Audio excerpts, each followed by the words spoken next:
kilala. Ako po si Rodrigo Kalimag. Tutulungan ko po kayo.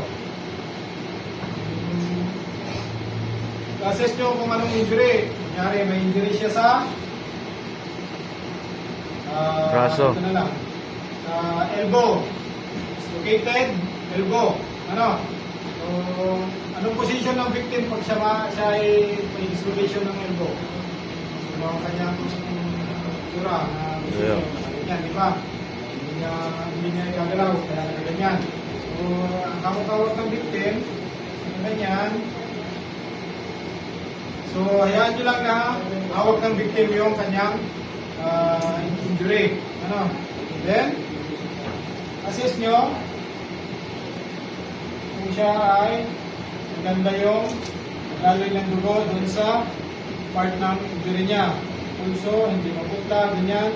I-check nyo. Maputla, baka yan ay may obstruction o mga ano na agad dito sa kanyang injury.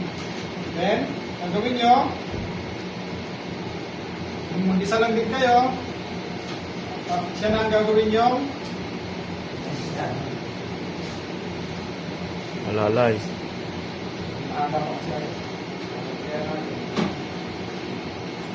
hawak nyo sa kanya, sir, pahawak po. Gamit ng inyong triangular bandage, i-secure natin yung splint.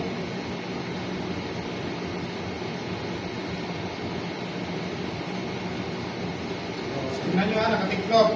Instead na mahaba ang gagawin natin, itiklop natin. Ano? Nakatiklop, papasok. Then, dun sa pinagtiklopan, dun nyo lalagay yung isang dulo. Okay.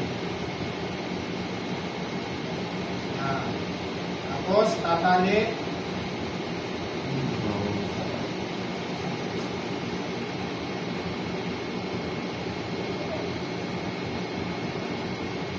Siyempre, tatago po ulit natin yung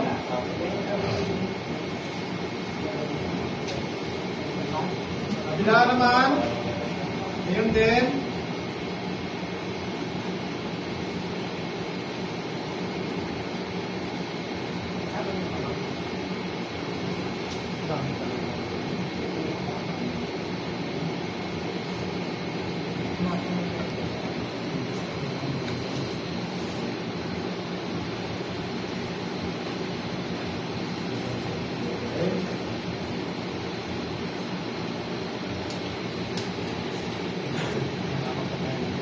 Okay.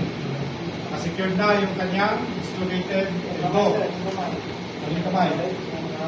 Tatanggalin. Hindi yung kasama yung kanyang kamay. Ano? Una na naman. Then, Kodigo. para hindi siya mangalay, gagawin natin, lalagyan natin ng cord.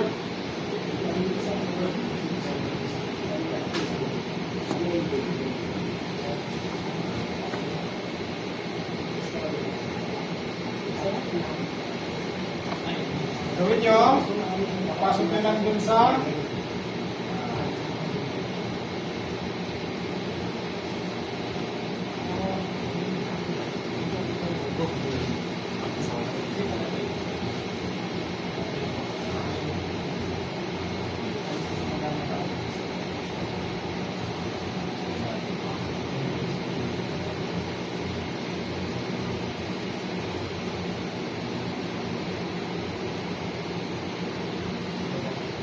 yung nakalabas dito yung kanyang apex. Ano? Then bubuhol lang dito. Hilahin nyo lang kung tama lang yung paas niya sa kanya. Ano? Hindi masyadong nakalaylay.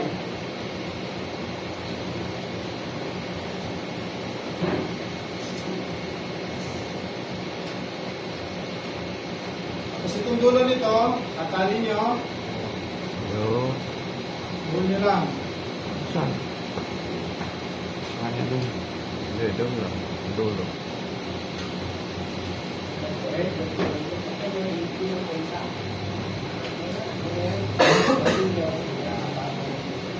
Okay, nakuha.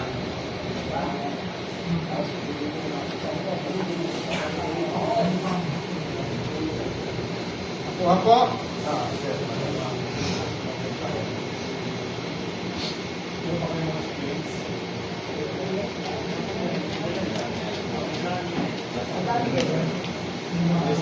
Para sa